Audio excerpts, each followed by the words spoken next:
I don't know, man. I'm a little scared on how this is gonna be packaged and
up, fellas? It's a beautiful day today, and I'm so excited to be bringing you this video. I'm a little bit later than I'd like to be reviewing these, but there's a couple reasons why. Reason number one, and probably the biggest reason, is just that I've liked these so much. These have been probably my favorite clipper of all time. I've been using them nonstop, and the thought of needing new clippers hasn't even entered my head. Just the battery life, the way they cut, how light they are, everything they can do, they've just been my favorite. Check out my review on these. I dived really deep into the performance. But this video is not on the JRLs. The second reason why is that I ordered these weeks ago, and they came in, and I was gonna do a self-cut on myself before I started using them. And anybody who cuts their own hair, you know that your arm and holding the clipper is very awkward and strange. You're using both hands. Either way, dropped them, they fell to the floor. I tried to do a kick up like a soccer ball. That made it worse. They went flying across the room, and now they're shattered, and there's no coming back. This is cracked. The lever is awkward to where one side goes up higher than the other side. They're just done. So I'm gonna use these for parts. I think I'm gonna make this lid purple. Either way, I'm gonna give this a go again. My new pair just came in. I'm super excited to use these, and I really wanted to bring a video to you guys. I'm really not big into unboxing, so I don't wanna record a long video of me opening it up and showing you the charger and the oil and the brush that comes with it. That takes up a lot of time, and I feel like we can find better use of our time. So I'm gonna skip that and just get into my first initial impressions before using these. The first thing that jumps off to me, and this is something that I think is super slept on when it comes to tools, the ergonomics and the grooves in the clipper. So if you watched my review on the Cocoa trimmers, I rambled on and on about the way that you could grip it while making a circular motion, and this feels like the clipper version of that when it comes to being comfortable holding it. Next to me is just the premium feel of these. The matte finish on the front and back feels very nice. Doesn't feel slippery at all, and it just looks crazy. Like, I'm a huge fan of this colorway. I'm gonna paint that other lid purple, because most of my tools, if you don't know, are all purple. But I wanted to get this colorway just because I like how it comes. And I'm kind of glad that I broke the first one, because now I have two lids and I can swap back and forth. And the blue blade, I'm just a huge fan of the way it looks. One thing I noticed, the first pair that I ordered came with the black cutting blade, and this one comes with a blue cutting blade. So I'm not sure if there was a different version that was updated with the blue one, but I'm a huge fan of how this blue MIM blade is. One thing off rip that I'm gonna pay attention to is that this clipper only comes with one battery. So if you're a beginning barber, I don't know that I would jump straight into a clipper like this. I know it's one of the newest tools out, and I know how it is getting into it. You wanna get the newest thing. But for this one, once this one battery dies, there's no way to use these. You're kinda stuck on an island, and you can't use them on the charger, and it only comes with one. So that's gonna be one thing I pay attention to, because I had to do the ordering process twice, so now I have two batteries. That's not how I want it to be, but that's how it is. I'm gonna try to use these like I would only have one, and I'll let you know if it was an issue and how it is. I'm not sure exactly what the battery life is. On the box, it just says long lasting. It doesn't give you a time. So I'm gonna pay attention to that, and I'm gonna let you guys know what I think. I was a super big fan of the original Lo-Pros. It just felt like one of those clippers that you get your sections out really fast and your fades go through really fast, and everything just makes your life easier. So I'm hoping these will be like that too. I'm not gonna zero gap these. I'm gonna keep these how they come. So when I come back and review them, it'll be how they come out of the box. So I'm gonna be using these all week, and I'm gonna put some clips in here. I'm gonna use them for every cut, for everything. Then at the end of the week, me and you are gonna lean back up, and I'm gonna let you know what I thought about them.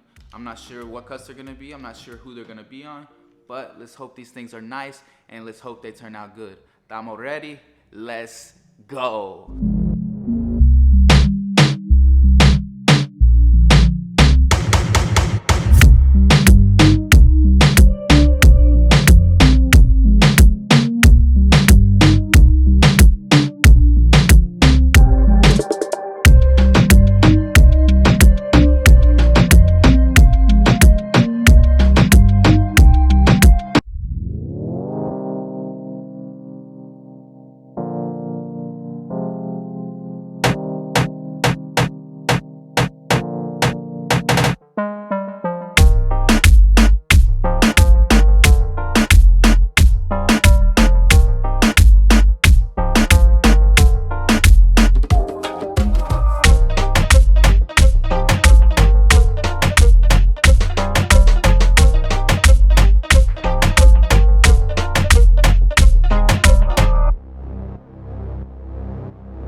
right, fellas, we're back after a long week of cutting. And go ahead and get a seat because we got a lot to jump into. I kind of want to start with a backtrack of why I was pretty excited to do this review and bring this to you guys. And it kind of stems from the reaction video that I recorded initially. So if you haven't seen that, maybe check it out to get an idea of the perspective that I'm coming from. It was a raw reaction. I'd never even seen this concept before, and I decided to record a reaction video to it. And I tried to make it clear that there was no kind of hate or anything going on with it. It's just that I kind of held back a little bit on the concept of this changing barbering and that it's completely unlimited. And I think the majority of the viewers understood what I was trying to say, but there was a couple who took it as pretty controversial. And it might have been the way that I phrased it maybe, so I want to clear some things up. I was trying to say that I didn't see the FX1 battery system changing everything right now. And the main point I was trying to make was that I could see it happening, but it's gonna take other brands developing their equivalent to this. And it's possible, guys. I wasn't trying to say that Babyliss needs to start making stuff for their tools and for these other brands' products. That's not what I was trying to say at all. A lot of people took it that way, and I'm trying to spell it out to you now, but it's kind of similar to this camera that I'm recording on now. It's a Sony camera. The battery in there is not made by Sony. It's made by a third party. It's being charged on the dock with these batteries along with other batteries that fit inside other cameras. So I was kind of envisioning a setup similar to that, like say another brand makes their equivalent to this FX1 battery. And I did see the barber plug post a trimmer. I'm not sure which brand it was, maybe Supreme. And they had already developed their concept of this. I don't know if they're interchangeable, which to me, that would be great. I'm not sure if that's possible or what. Because when you think about it, everything takes AA batteries or AAA, whichever it is. They're interchangeable between hella devices. So that's kind of where my mind was going. I wasn't saying that Babyliss needs to make batteries for these other tools and stuff. If we could get in the world one day where they're all taking batteries like that, that'd be really cool. And the next thing that I was kind of bitching about was that I wasn't sure how these were gonna be packaged. I didn't do a complete unboxing in this video, but it did in fact only come with one battery per tool. And I don't work for Babyliss. I don't know exactly what their motive was for this product. I don't know what the angle to take was, but to me, I was thinking they were trying to, similar to the Snap FX, create a tool that has unlimited power. You constantly have battery, you never have to wait on it to charge, and for it to only come with one, I think that it limits you a little bit, because once that one battery dies, you're done with that tool until it charges back up, and you can't even use it once it dies. Luckily, I have an extra one because the first one broke and I still have the battery for it. So once this one died, I had an extra, and I think that setup is really good. So I would suggest if you go with these, get you an extra battery. I know they're selling those too. So I think if you can have an extra battery in the rotation at all times, that fixes everything. In that reaction video, I also received a comment from my guy Edward, and I really appreciated it because it was an angle that I didn't even think of with this whole concept. And I think this actually could change barbering and make life easy for all of us. Now, if Babyliss does this, I'm not sure, but what he explained was really, really cool. So he basically explained to me that this could eventually lead to clippers being way less expensive. I've never made a clipper. I don't know what really goes into it as far as the parts and the cost of everything, but he explained to me that one of the most expensive parts of the clipper is the battery itself. So the fact that Babyliss could get to a point where they're dropping new clippers and they could just release the clipper housing without the battery, and it could be significantly cheaper. I appreciate Edward for leaving that comment, and that's the kind of thing that really could change it. And I do think it is a step up from the Snap FX. Like, I don't think it's completely useless, because with this, you can interchange them between the trimmer and the clipper and all of the devices. It's not like there's a specific one made per device, so each one has to have its own snap to it. It's interchangeable through everything, so I think that's definitely a plus for this ecosystem. Anyway, we're sitting here because I use these for this whole week. I use them on every cut, I use them for everything, and I want to break down how it went for me. And I gotta say, guys, there's a lot that I like about this clipper. The first thing, I just love the way they feel. That matte finish in the metal is just super, super nice feeling. I don't really know what it is, but they just feel very, very nice. And second, I was kind of expecting this because I loved the original Lo-Pros when they came out. It was one of my favorite clippers to use. It's just one of those clippers that just fades super easy. Like when you create your first section, or even the section with the one, it comes out very, very fast and very easy. My haircut time goes down using these just because I would say this clipper is pretty aggressive. Like, it's getting a lot of the hairs that you're trying to get. You don't have to go back over a bunch of times because it just does a great job of cutting it the first time through. Also the lever too. The lever feels super nice. I know a lot of people rave about the lever on this, and I gotta say that I agree with them on that. It's the perfect mix between loose to where you don't have to put a lot of effort into changing it, also tight enough to where it's not gonna move throughout the haircut. I've gotten to the point now where my FXs are kind of, the lever will move a little bit while I'm cutting, so the fact that these feel super secure, I like that a lot, and it just speaks to the quality of this machine. And next, and one of my favorite things is just the overall look of this one. I know they have a new red one, and I'm sure they're making more, but I wanted to get this specific version of the Lo-Pro. The space gray, I just love the way it looks, man. It's super subtle and super clean. It just looks very, very badass. It's got like a military look to it to me. And the blue blade, it's probably one of my favorite blades as far as looks go. I don't know what it is, but I did notice a difference between the first ones that I had with the black cutting blade and these new ones that came with the blue cutting blade. I did notice a difference. The blue ones cut a lot better. So if you're in a store looking to get these and you have them in hand, I would say try to find one with the blue cutting blade.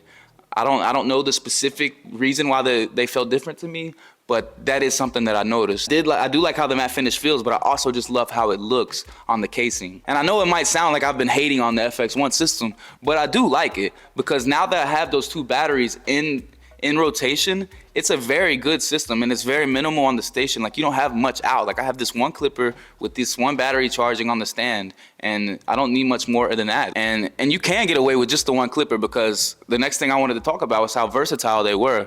I used them for everything and they didn't struggle in any area. I had a few clients come in with long ass hair that hadn't had haircut in like a year and a half, and I was like, let me test them. And so I would do clipper over comb, went right through it. It's kind of similar to the JRL because I spoke highly on those and how versatile those were as well, but I noticed a difference with how they cut. The JRL seemed a little bit more gentle and more sharp, that's why I like them for detailing. Like if you need to get in a little specific area, I think they're good for that. But these are more aggressive. And if that doesn't make sense, I just mean that it's cutting all of the hairs pretty much the first time through. And I like that too. I think that each have their purpose that you can use them for. So I think a tag team of those two might be the best combination in the barber game right now. And just like my other videos, guys, I'm gonna get into my raking matrix that I use. I have a matrix that compares to the NBA, so if you don't watch, we have 7 different tiers. We have the MVP, we have an all-star, we have a starter, we have the first guys off the bench, we have the end of the bench, we have the G League, and we have playing in China. And for these guys, I gotta go in the MVP category. To me, right now, I think they're a little bit behind the JRLs, but I think that might be just because I've gotten so used to those, using them the past several months for everything. I've just became so used to them and they just feel like I know exactly what they're gonna do every single part of the haircut. That's just a personal opinion right now. It's nothing against, there's nothing really that I'm giving the JRLs over these, but it's just the fact that I'm so comfortable with those. But yeah, I gotta put these in the MVP, guys. These are great. These are a great, great tool. And this is no fabrication. I bought these with my own money. I got them from some barber supply on eBay. I would link them, but I have no idea the name of it. This is a truthful review, guys, but I would definitely suggest these. I love these clippers. I'm gonna be using these for sure. Anyway, guys, if you're new here, I go by the name of Vino. We do barber and fashion, lifestyle, a lot of different things. Thanks for checking me out. I hope you enjoyed this video, and I hope that I see you next time. Ciao ragazzi, e ci vediamo la prossima volta. Ciao.